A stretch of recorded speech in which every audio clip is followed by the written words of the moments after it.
Adịde.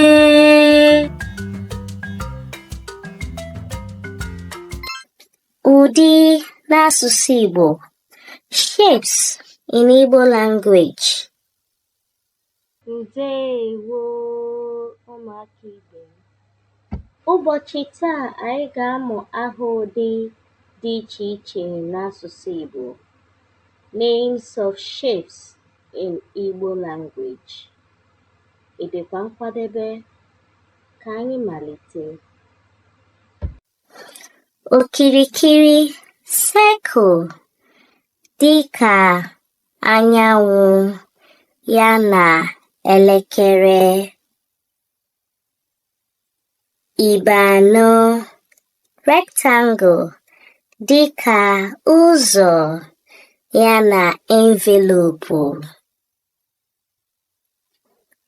Ibe atọ triangle dịka akara okporo ụzọ ya na pizza.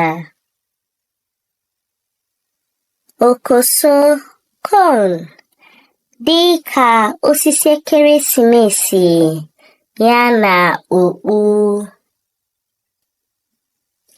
Ibe anọ ha otu square dịka igbe ya na achịcha.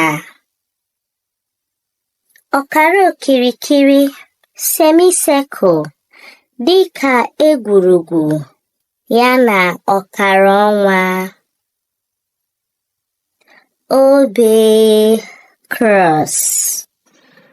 Obi heart dịka achịcha ụtọ ya na chocolate. Ibe ise pentagon dịka ụlọ nkịta ya na diamond. Kpakpando star. Ka anyị lee ma ị ga-echetakwa afa ha n'asụsụ Igbo. Kedu aha ya? Okirikiri. Kedu aha ya? Okoso. Kedu aha ya?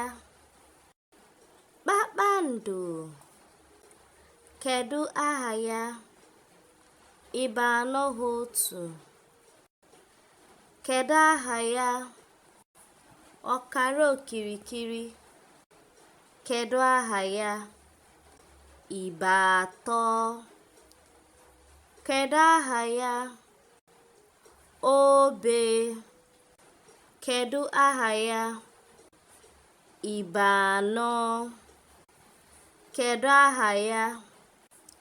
Ibe ise. Ị mụtala aha ụdị dị iche iche n'asụsụ Igbo ụbọchị taa. Echezọkwana isonye anyị oge ọzọ. Ana m elekwa anya ihu gị. Ka emesịa.